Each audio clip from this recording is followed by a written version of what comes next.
So why do wire nuts fail? I got news for you. It's usually not the wire nut. Welcome to quick tip number 6 in my series of Internet Electricians quick tips.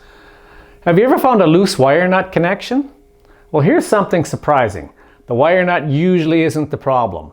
Most failures happen before the wire nut's even installed. The conductors need to be properly stripped, and you want to check out quick tip number 5 for more details on how to properly strip wire.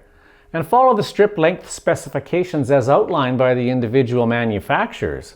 However, good old common sense comes into play here, as with most things in life. You want the wire nut to bite on the bare conductors only, but the insulation needs to be up inside the skirt of the wire nut when it's tightened down fully.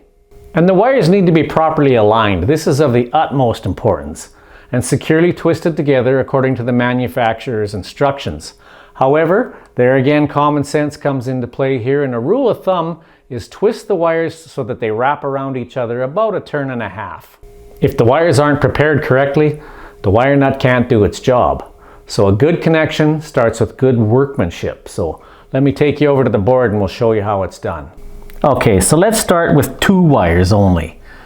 So what we want to do, we've got them properly stripped here to the right length, and when I talk about making sure that the insulation is up inside the skirt of the wire nut and the metal tightens down only on the bare conductors, you can see there's the metal spring inside there. I'm not sure if that's showing up or not, but there's a metal spring-like device in there that actually does the twisting on the conductors. And then the skirt is what's got to cover all the bare conductors so that you don't have any bare conductors in the box sticking out of the bottom of the wire nut. So the proper length is outlined on the manufacturer's instructions, but basically, like I said, common sense. Now here's just 2 wires. Most recommend not pre-twisting. So as long as you got those wires lined up perfectly, same length at the top here, and you put that wire nut on, they should twist themselves together and make a nice proper connection. But it never hurts once you've twisted it together. And like I said, 1.5 turns once it's tight on the wires as a rule of thumb. It doesn't hurt to back that off and see how your connection looks. And as you can see, the tips of the wires are even. And that wire nut twisted those wires together quite nicely. So you can put it back on, snug it down tight, and there is a 2-wire splice. All right, so I've taken that 2-wire splice apart. Now we're going to add in a 3rd, like we would if we were making a pigtail splice. So again, some recommend not pre-twisting, others do. I have always been a bit of a pre-twister, especially when it comes to 2 or more than 2 conductors, I should say. So again, twist or not to twist, pre-twist. I like to twist them, pre-twist them with the lineman plier.